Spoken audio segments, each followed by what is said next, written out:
আজকে আমরা বলবো যে বাংলাদেশ এবং জাপানের মধ্যে যে আমাদের যে বিদ্যমান যে সম্পর্ক এটা আরো নতুন উচ্চতায় উঠলো। আপনারা জানেন যে জাপান আমাদেরকে প্রথম থেকে এই যে যে অভূতপূর্ব যে একটা গণ অভ্যুত্থান হয়েছে, তারপরে জাপান আমাদের পাশে দাঁড়িয়েছে। আজকে জাপানি প্রাইম মিনিস্টার শিগেরু ইশিকাওয়ার সাথে আমাদের চিফ অ্যাডভাইজার প্রফেসর মোহাম্মদ ইউনূসের একটা খুবই সৌহার্দ্যপূর্ণ মিটিং হলো।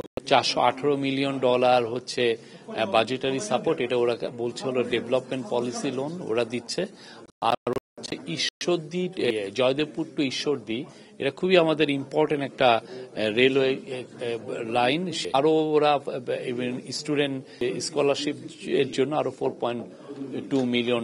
আমরা ওদের কাছ থেকে পাচ্ছি হচ্ছে 1.063, মানে $1 বিলিয়ন একটু বেশি আমরা ওদের কাছে পাচ্ছি। ফলে আমাদের আসলে এখন যে ইকোনমিক যে আমরা যে রিকভারির মধ্যে আছি, সেই রিকভারিতে এটা হেল্প করবে আমাদের। আর অন্যান্য অনেক বিষয় নিয়ে আলাপ হয়েছে। জাপান বাংলাদেশের সাথে তার বন্ধুত্ব আবার জানিয়েছে, সে তার সাথে আরো আমাদের সাথে নিবিড় বন্ধুত্ব করতে চায়। বাংলাদেশের আজকে মিটিং এ 30 মিনিটের বেশি মিটিং এ বাংলাদেশকে 5টা নেভিকে 5টা পেট্রোল বোট দিচ্ছে।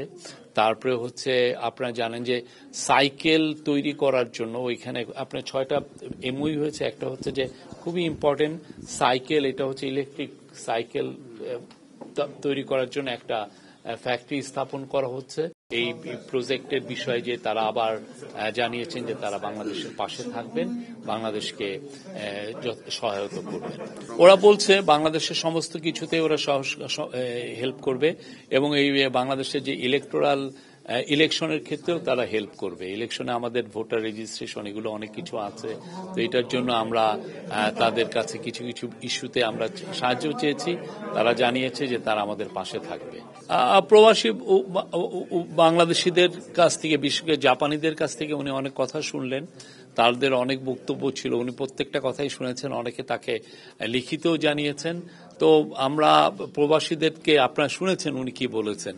তো আমরা মনে করছি যে প্রবাসীরা they will play a big role, because আমরা বাংলাদেশ থেকে 1 লক্ষ বাংলাদেশিকে জাপানে রিক্রুটমেন্ট, মানে জাপানের আমরা জব অপরচুনিটি তৈরি করার চেষ্টা করছি।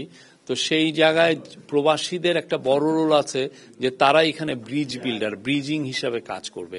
তারা আসলে জিনিসটাকে আরো বেশি এক্সপেডাইট করার জন্য যথেষ্ট হেল্প করার সুযোগ আছে এবং অলরেডি আজকে তারা বলেওছে যে এটা নিয়ে কাজ করবে। তারা আরো কিছু কিছু বিষয় বলেছে, তা আমাদের চিফ অ্যাডভাইজার সবগুলোই শুনেছেন।